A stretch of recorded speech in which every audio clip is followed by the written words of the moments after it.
Good evening and welcome to Tucker Carlson Tonight. A year and a half after January 6th, the date much in the news right now, it's interesting that even the most basic questions about what actually happened that day remain mysteriously unanswered. First and most obviously, if you've seen the tape, why did law enforcement open the doors of the building and let protesters walk right into the Capitol? That's bizarre behavior, no matter what they say. So why did it happen? And then once it did happen, why did authorities lie to the country for months and tell us that Officer Brian Sicknick had been murdered by the mob, when in fact the medical examiner determined that he died of a stroke hours later? Just tonight on CBS News, we were informed just a moment ago, as Norah O'Donnell stared on like it was true, that 5 police officers were murdered by the mob on January 6th. Really? We know of one killing on January 6th, and that killing was committed by Officer Michael Byrd, a Capitol Hill police officer with a confirmed record of highly reckless behavior with firearms, and yet, for some reason, he was allowed to shoot an unarmed, non-threatening woman in the neck. Why was he allowed to do that? What was the justification? No one's ever told us. Why is that? And by the way, just how many FBI agents and DOJ informants were active in the crowd on January 6th? And what exactly were they doing there? Why can't we know the answer to that question? Seriously. And why did Kamala Harris lie about where she was on January 6th? And why there's still no leads on those 2 attempted pipe bombings on Capitol Hill? Remember those? There are massive amounts of physical evidence, but the FBI apparently has gotten nowhere. How come? And so on. So there is still, once again, a remarkable amount that we don't know about what happened that day, despite the fact they tell us it was the largest FBI investigation in American history. That's very strange. We'll address it all in some detail on tomorrow's show. But tonight we want to get to the most basic question of all that you never hear asked. And it's this. Why did so many Trump voters show up at the Capitol in the first place? Somehow no one's ever really explained that. For a year and a half, Democrats have searched for a smoking gun that would prove some sort of pre-planned conspiracy to storm the Capitol. They haven't found that because there wasn't a pre-planned conspiracy. So instead, they've told us that the crowd converged on the Capitol that day because their orange cult leader commanded them to. Now, Trump did encourage a protest that day. That is true. But it's not a real explanation for what happened next. The people you saw outside the Capitol on January 6th were not brainwashed robots, mindlessly following their leader, whatever you think of them. They weren't sociology students from Wesleyan telling you the straight face there are 400 genders because their professors told them so. No, they were just the opposite. These were mostly sober middle-class people, older, for the most part, small business owners from smallish towns far from the fashionable coasts. They're mostly passionately patriotic Americans, the kind who believe in the Bill of Rights and know what it says. These are people who genuinely love America, far more than, say, Chuck Schumer loves America. So why were they there? Why'd they go to the Capitol? Well, because, again, unlike Chuck Schumer, they actually believed in democracy. And they believed their democracy had been taken from them. They were convinced that the presidential election was unfair, which it certainly was. Some of them believed the election had been rigged. We'll let others debate whether that's true, but the fact is many that day believed it was true. And that itself is a huge problem for all of us going forward. The fact that large numbers of Americans believe democracy isn't real may itself be the biggest threat to our democracy. Because in order for our system to work, the population has to believe that it works. In other words, that our elections are fair and transparent and therefore legitimate. You can't just censor or arrest people for thinking the system is rigged. You have to show them the system isn't rigged. That is your baseline obligation if you lead the country. And yet the Biden administration, amazingly, is doing just the opposite. After screaming at the rest of us for questioning elections, that's immoral, they said, Joe Biden himself has begun to do just that. Here's Biden in January. Speaking of voting rights legislation, if this isn't passed, do you still believe the upcoming election will be fairly conducted and its results will be legitimate? Well, it all depends on whether or not we're able to make the case to the American people that some of this is being set up to try to alter the outcome of the election.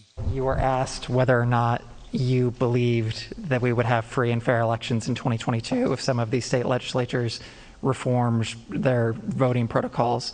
You said that it depends. Do you think that they would in any way be illegitimate? Oh, yeah, I think it easily could be illegitimate. Huh?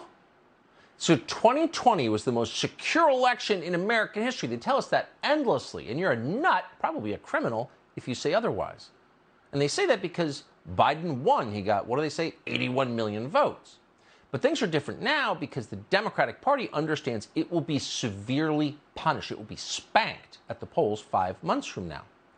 So because they know what the outcome is going to be, Joe Biden is now telling us that that election could, quote, easily be illegitimate. Illegitimate? How would it be illegitimate? Well, if states required voter IDs at the polls to stop voter fraud, that would be racism. It would be the new Jim Crow. Remember that? Then, when primary elections in Georgia, the state most debated, actually took place, those supposedly racist voting laws led to what? A 200% increase in early voter turnout. Well, how'd that happen? Well, no one in the Democratic Party explained or even acknowledged that it did happen. Instead, they got back to work thinking of new ways to destroy the public's confidence in this upcoming election, the one they are almost certain to lose. In the state of Michigan, a political activist called Jocelyn Benson, now the Secretary of State, a former employee of the Southern Poverty Law Center, by the way, just accused other secretaries of state of trying to rig the election by spreading, quote, disinformation. Watch. The very threat of potential secretaries of state using these increasingly high-profile positions as a bully pulpit to spread misinformation and lies, thereby causing citizens to disengage and lose faith in their democracy, is one of the most dangerous and pernicious ways in which this office can be misused. We facilitated a meeting with law enforcement officials throughout the state, the Attorney General's office, and local election officials in our state to build connectivity so that we can preemptively prepare for anything. And it's a big job of what we have to do in this moment. And if you don't have a Secretary of State leading in that way, you can instead open the door for all the pernicious attempts to undermine our democracy. Okay, so first of all, people who don't blink enough ought to make you nervous. People who recite pre-masticated chunks of language handed to them by the DNC ought to be dismissed because they're not thinking for themselves, they're repeating propaganda.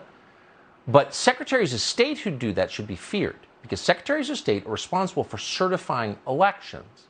So if you were a secretary of state who wanted to restore the public's trust in election results, you'd probably do your best not to sound like a low-IQ MSNBC weekend host on MSNBC. Instead, you try to come off as competent and sane.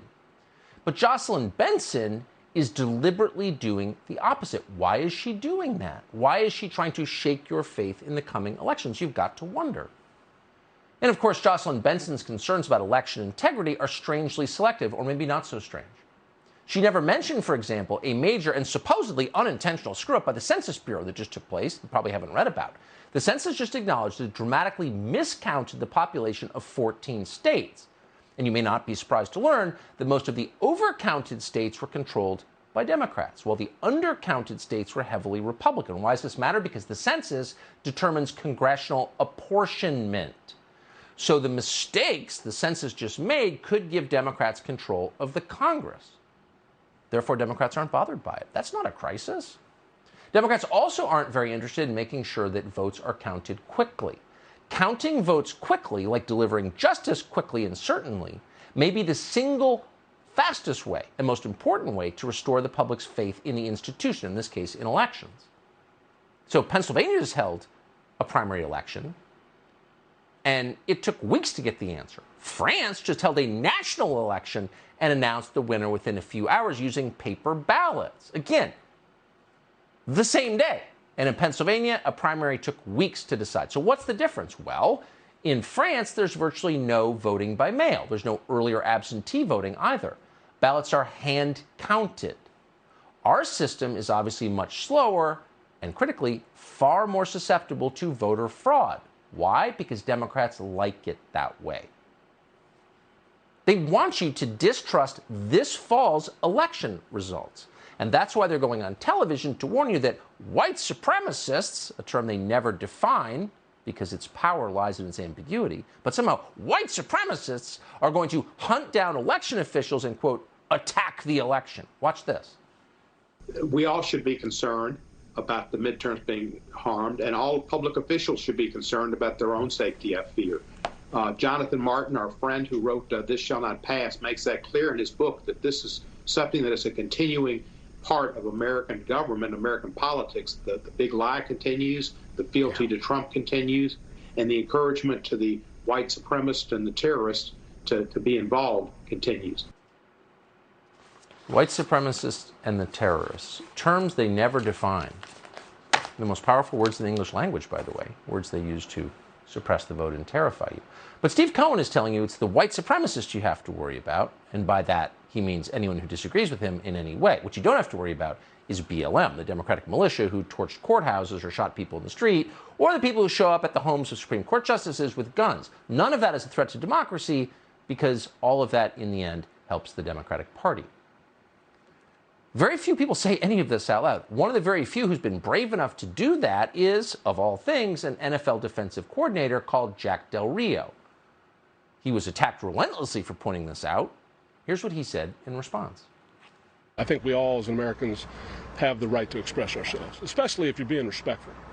I'm being respectful. I just asked a simple question. Really, let's get right down to it. What did I ask? A simple question. Why are we not looking into those things? If we're going to talk about it, why are we not looking into those things? Because it's kind of hard for me to say I can realistically look at it. I see the images on TV. People's livelihoods are being destroyed. Businesses are being burned down. No problem. And then we have a dust-up at the Capitol. Well, there's nothing burned down. And we're not going to talk about, we're going to make that a major deal. I just think it kind of two standards. And if we apply the same standard and we're going to be reasonable with each other, let's have a discussion. That's all it was. Yeah, exactly.